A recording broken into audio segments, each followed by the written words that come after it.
ಕಡಿಮೆ ಇಲ್ಲ, ಉಭಯದ ಜ್ಞಾನ ಅನ್ನೋದೇನಿದೆಯಲ್ಲ ಅದು ಹೆಣ್ಣಿಗೂ ಅಷ್ಟೇ ಗಂಡಿಗೂ ಅಷ್ಟೇ ಅನ್ನುವಂಥ ಮಾತನ್ನ 12ನೇ ಶತಮಾನದಲ್ಲಿ ಶರಣಗೊಗ್ಗವ ಹೇಳ್ತಾಳೆ.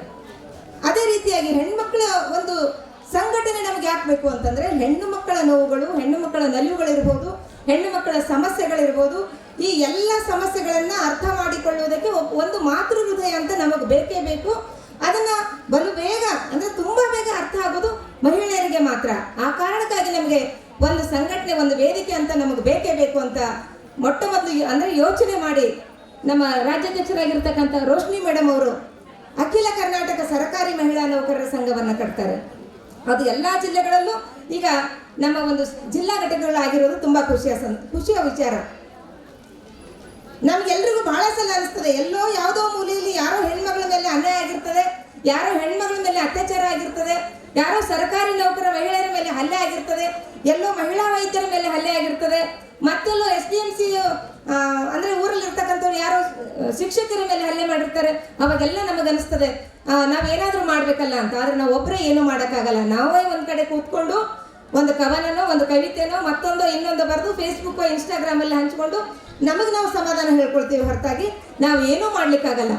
ಆದರೆ ನಮಗೆ ರಾಜ್ಯ ಮಟ್ಟದಲ್ಲಿ ಒಂದು ವೇದಿಕೆ ಅಂತ, ನಮ್ಮದೇ ಹೆಣ್ಮಕ್ಳ ವೇದಿಕೆ ಅಂತ ಇದ್ದಾಗ ಎಲ್ಲ ಸರ್ಕಾರಿ ನೌಕರರಿಗೆ ಯಾರಿಗೆ ಏನೇ ಆಗಲಿ, ಯಾವ ಮಹಿಳೆ ಯಾರೇ ಇರ್ಬೋದು, A ಗ್ರೇಡಿಂದ D ಗ್ರೇಡ್ವರೆಗೂ ಯಾರೇ ಇರ್ಬೋದು, ಅವ್ರಿಗೆ ಏನಾದರೂ ಆದಾಗ ನಮ್ಮ ವೇದಿಕೆ ಮೂಲಕ ಇಡೀ ಕರ್ನಾಟಕದ ಎಲ್ಲ ಜಿಲ್ಲೆಗಳಿಂದ ನಾವು ಒಂದು ದೊಡ್ಡ ಧ್ವನಿಯನ್ನ ಎತ್ತಬಹುದು ಅನ್ನೋ ಕಾರಣಕ್ಕೆ ಸರ್ಕಾರಿ ಮಹಿಳಾ ನೌಕರರ ಸಂಘ ಹುಟ್ಕೊಳ್ತದೆ. ಅಷ್ಟೇ ಅಲ್ಲ, ನಮ್ಮ ಸರ್ಕಾರಿ ಮಹಿಳಾ ನೌಕರರ ಸಂಘ ಇನ್ನೊಂದು ಕೂಡ ಇದೆ ನಮಗೆ. ನಾವು ಹೆಣ್ಮಕ್ಳು ಯಾರಿಗೂ ಕಡಿಮೆ ಇಲ್ಲ, ಎಲ್ಲದರಲ್ಲೂ ನಮಗೆ ಸಮಾನ ಅವಕಾಶಗಳು ಬೇಕು ಅನ್ನುವಂಥ ಧ್ವನಿ ಕೂಡ. ನನಗೊಂದು ವಿಷಯ, ಒಂದು ಮಾತು ನೆನಪಿಗೆ ಬರ್ತದೆ. ಯಾವಾಗ ಡಾಕ್ಟರ್ BR ಅಂಬೇಡ್ಕರ್ ಅವರು ಮಹಿಳೆಯರಿಗೆ ಹೆರಿಗೆ ಸಹಿತ ಹೆರಿಗೆ ಆದಾಗ ಆಕೆಗೆ ಸಂಬಳ ಸಹಿತ ರಜೆಯನ್ನು ಕೊಡಬೇಕು ಅಂತ ಹೇಳಿದಾಗ ತುಂಬಾ ಜನ ಅದಕ್ಕೆ ವಿರೋಧವನ್ನು ವ್ಯಕ್ತಪಡಿಸ್ತಾರೆ. ಬೇಡ, ಯಾಕೆ ಹೆಣ್ಮಕ್ಳಿಗೆ ಬೇಕು, ಅವ್ರಿಗೆ ಈಗಾಗಲೇ ಬೇಕಾದಷ್ಟು ನೆಪಗಳಿದೆ, ಮಾವನಿಗೆ ವಯಸ್ಸಾದ ಮಾವ ಇದ್ದಾನೆ, ಅವನಿಗೆ ಏನಾದರೂ ಆದರೆ ನನಗೆ ಸ್ವಲ್ಪ ಸಮಯ ಕೊಡಿ ಅಂತ ಕೇಳ್ತಾರೆ, ಮಕ್ಕಳಿದ್ದಾರೆ ಅಂತ ಕೇಳ್ತಾರೆ. ಹೀಗೆ 108 ನೆಪಗಳಿದೆ. ಹೀಗಾಗಿ ಅವರಿಗೆ ಹೆರಿಗೆ ರಜೆಯನ್ನ, ಸಂಬಳ ಸಹಿತ ರಜೆಯನ್ನ ಕೊಡೋದು ಬೇಡ ಅಂತ ಒಂದಿಷ್ಟು ಜನ ಆಕ್ಷೇಪಣೆ ವ್ಯಕ್ತಪಡಿಸಿದಾಗ ಒಂದು ಮಾತು ಹೇಳ್ತಾರೆ ಡಾಕ್ಟರ್ BR ಅಂಬೇಡ್ಕರ್ ಅವರು. ನೋಡಿ, ರಕ್ತದ ಮಡುವಿನಲ್ಲಿ ನಮ್ಮನ್ನು ಹೆತ್ತಿರತಕ್ಕಂತಹ ತಾಯಿಗೆ ನಾವು ಸಂಬಳ ಸಹಿತ ರಜೆಯನ್ನ ಕೊಡೋಣ, ಬೇರೆ ಬಜೆಟ್ಗಳಲ್ಲಿ ಕಡಿಮೆ ಮಾಡ್ಕೊಳ್ಳಿ ಅಂತ ಅನ್ನುವಂಥ ಮಾತನ್ನ ಹೇಳ್ತಾರೆ. ಆಗ ನಮಗೆ ಸಂಬಳಕ್ಕೆ ಸಹಿತ ರಜೆ ಬರ್ತದೆ. ಅದೇ ನಿಟ್ಟಿನಲ್ಲಿ ನಮ್ಮ ಅಖಿಲ ಕರ್ನಾಟಕ ರಾಜ್ಯ ಸರ್ಕಾರಿ ಮಹಿಳಾ ನೌಕರರ ಸಂಘವನ್ನು ಕಟ್ಟಿದ ತಕ್ಷಣ ಮೊಟ್ಟ ಮೊದಲು ನಮ್ಮ ರಾಜ್ಯಾಧ್ಯಕ್ಷರ ತಲೆಯಲ್ಲಿ ಬಂದಿರೋದು ಮೊದಲನೇ ಪ್ರಶ್ನೆ, ನನ್ನ ಸಹೋದರರಿಗೆ, ನನ್ನ ಗೆಳತಿಯರಿಗೆ ಋತುಚಕ್ರ ಸಂದರ್ಭದಲ್ಲಿ ತುಂಬಾ ಸಮಸ್ಯೆಗಳನ್ನ ಎದುರಿಸ್ತಾರೆ. ಮಾನ್ಯ ಜಿಲ್ಲಾಧಿಕಾರಿಗಳಾಗಿರ್ತಂತ ಶಿಲ್ಪಾ ಶರ್ಪಾ ಮೇಡಮ್ ಅವರಿಗೆ ಹಾರ್ದಿಕ ಸ್ವಾಗತ ಮೇಡಮ್. ತುಂಬಾ ಸಮಸ್ಯೆಗಳನ್ನ ಎದುರಿಸ್ತಾ ಇದ್ದಾರೆ. ಹೀಗಾಗಿ ಋತುಚಕ್ರ ರಜೆ ನಮಗೆ ಬೇಕು ಅಂತ ಮೊಟ್ಟ ಮೊದಲು ಸರ್ಕಾರದ ಗಮನಕ್ಕೆ ಮಾನ್ಯ ನಮ್ಮ ರಾಜ್ಯಾಧ್ಯಕ್ಷರಾಗಿರ್ತಕ್ಕಂಥ ರೋಶ್ನಿ ಮೇಡಮ್ ಅವರು ಆ ಒಂದು ವಿಷಯವನ್ನ ಗಮನಕ್ಕೆ ತರ್ತಾರೆ. ಆಗ ಪ್ರಾರಂಭದಲ್ಲಿ ಹೇಗೆ ಹೆರಿಗೆ ರಜೆಗೆ ವಿರೋಧ ವ್ಯಕ್ತ ಬಂದಿತ್ತು, ಋತುಚಕ್ರ ರಜೆಗೂ ಅದೇ ರೀತಿಯಾಗಿ ಅನೇಕ ಬೇರೆ ಬೇರೆ ಸಂಘ ಸಂಘಟನೆಗಳೆಲ್ಲ ವಿರೋಧವನ್ನು ವ್ಯಕ್ತಪಡಿಸಿದ್ರು. ಆದರೆ ಯಾವಾಗ ನಾವು ಬಿಡೋದೇ ಇಲ್ಲ ಅಂತ ಗೊತ್ತಾಯ್ತು, ಆಗ ಎಲ್ಲರೂ ಕೈ ಜೋಡಿಸಿದ್ದಾರೆ. ಇವತ್ತು ಕರ್ನಾಟಕ ಸರ್ಕಾರ ನಮಗೆ ಋತುಚಕ್ರ ರಜೆಯನ್ನು ಘೋಷಣೆ ಮಾಡಿದೆ. ಇಲ್ಲಿ ಇರ್ತಕ್ಕಂಥ ಎಲ್ಲ ಮಹಿಳೆಯರ ಪರವಾಗಿ ನಾನು ಕರ್ನಾಟಕ ಸರ್ಕಾರಕ್ಕೆ ಹೃದಯಪೂರ್ವಕವಾಗಿ ಅಭಿನಂದನೆ ಮತ್ತು ಧನ್ಯವಾದಗಳನ್ನು ಈ ಸಂದರ್ಭದಲ್ಲಿ ಹೇಳಲಿಕ್ಕೆ ಇಷ್ಟಪಡ್ತೇನೆ. ಹೀಗಾಗಿ ನಮ್ಮ ಜಿಲ್ಲೆಯಲ್ಲೂ ಕೂಡ ನಾವು ಎಲ್ಲ ಕಡೆ ಸಂಘವನ್ನು ಕಟ್ಟಬೇಕಾದ್ರೆ ತುಂಬಾ ಜನ ಎಲ್ಲ ಇಲಾಖೆ ಹೆಣ್ಮಕ್ಳು ನನ್ನ ಹತ್ರ ಹೇಳಿದ್ರು, ನಮಗೆ ಮಹಿಳೆಯರಿಗೆ ಈ ರೀತಿಯ ಒಂದು ಸಂಘಟನೆ, ಈ ರೀತಿಯ ಒಂದು ವೇದಿಕೆಯ ಅವಶ್ಯಕತೆ ಇತ್ತು ಮೇಡಮ್, ಇದು ತುಂಬಾ ಒಳ್ಳೆ ಕೆಲಸ ಮಾಡಿದ್ದಾರೆ, ನಮಗೆ ತುಂಬಾ ಖುಷಿ ಆಗ್ತಿದೆ, ನಾವೆಲ್ಲರೂ ಬರ್ತೀವಿ ಅಂತ ಇಲ್ಲಿರ್ತಕ್ಕಂಥ ಎಲ್ಲರೂ ನೀವು ಕೈ ಜೋಡಿಸಿದ್ರಿ. ಹೀಗಾಗಿ ನಾನು ಈ ಸಂದರ್ಭದಲ್ಲಿ ನಿಮ್ಮ ಸಹಕಾರವನ್ನು ನಾನು ನೆನಲಾರದೆ ಇರಲಿಕ್ಕೆ ಸಾಧ್ಯ ಆಗೋದಿಲ್ಲ. ಹಾಗಾಗಿ ನಮ್ಮ ಎಲ್ಲ ಗೆಳತಿಯರು ನಾವು ಕೈಗೆ ಕೈ ಜೋಡಿಸೋಣ, ಹೊಸ ಜಗತ್ತನ್ನು ಕಟ್ಟೋಣ ಅಂತ ಈ ಸಂದರ್ಭದಲ್ಲಿ ಹೇಳೋದಕ್ಕೆ ನಾನು ಇಷ್ಟಪಡ್ತೇನೆ. ಜೊತೆಗೆ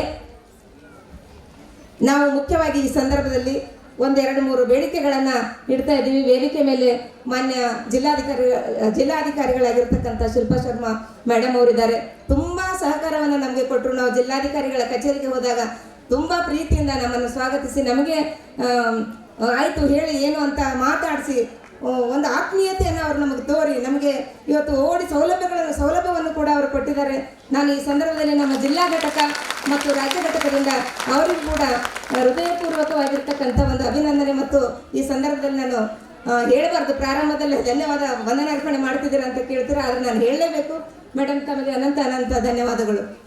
ಜೊತೆಗೆ ನಾವು ಈಗ ಮುಖ್ಯವಾಗಿ ನಾವು ಏನು ಕೇಳಬೇಕಾಗಿದೆ ಅಂದರೆ ನಮಗೆ ಜಿಲ್ಲಾ ಮಟ್ಟದಲ್ಲಿ ಮತ್ತು ಎಲ್ಲ ತಾಲೂಕು ಮಟ್ಟದಲ್ಲಿ ಅಖಿಲ ಕರ್ನಾಟಕ ಮಹಿಳಾ ಸರ್ಕಾರಿ ನೌಕರರು ಮಹಿಳೆಯರದೇನು ಸಂಘ ಇದೆ, ನಮ್ಮ ಸಂಘಕ್ಕೆ ನಮ್ಮದೇ ಆಗಿರ್ತಕ್ಕಂಥ ಒಂದು ಕಚೇರಿ ಬೇಕು. ಹಾಗಾಗಿ ಜಿಲ್ಲಾ ಮಟ್ಟದಲ್ಲಿ ಮತ್ತು ತಾಲೂಕು ಮಟ್ಟದಲ್ಲಿ ಪೂಜ್ಯರಿಗೆ ಹಾರ್ದಿಕ ಸ್ವಾಗತ.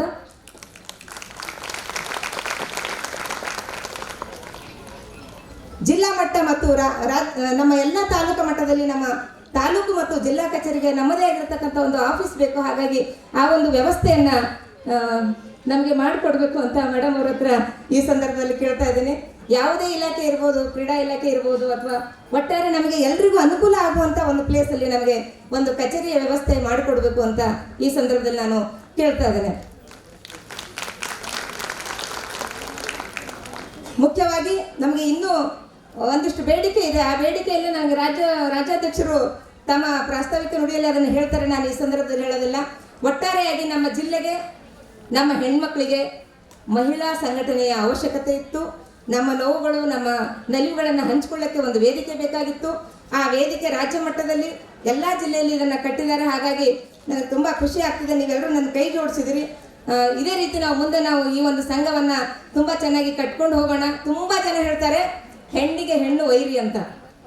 ನಾನು ಯಾವತ್ತೂ ಅದನ್ನು ನಂಬಲ್ಲ. ಹೆಣ್ಣಿಗೆ ಹೆಣ್ಣು ಯಾವತ್ತೂ ನಾವು ವೈರಿ ಅಲ್ಲ. ಹೆಣ್ಣಿಗೆ ಹೆಣ್ಣು ನಾವು ಶತ್ರು ಅಲ್ಲ, ಹೆಣ್ಣಿಗೆ ಹೆಣ್ಣು ನಾವು ಗೆಳತಿಯರು. ಒಂದೇ ಒಂದು ಉದಾಹರಣೆ ಹೇಳ್ತೇನೆ. ಮುಂಜಾನೆ ಜಗಳ ಆಡಿರ್ತಕ್ಕಂಥ ಇಬ್ಬರು ಹೆಣ್ಮಕ್ಳು ಯಾವುದೋ ಜಗಳ ಆಡಿರ್ತಾರೆ, ಯಾವ ಕಾರಣಕ್ಕಾಗಿ, ಯಾವುದೋ ಒಂದು ಉಪ್ಪು ಖಾರ ಮತ್ತೊಂದು ಏನೋ ಯಾವುದೇ ವಿಷಯಕ್ಕೆ ಮುಂಜಾನೆ ಜಗಳ ಆಡಿರ್ತಾರೆ.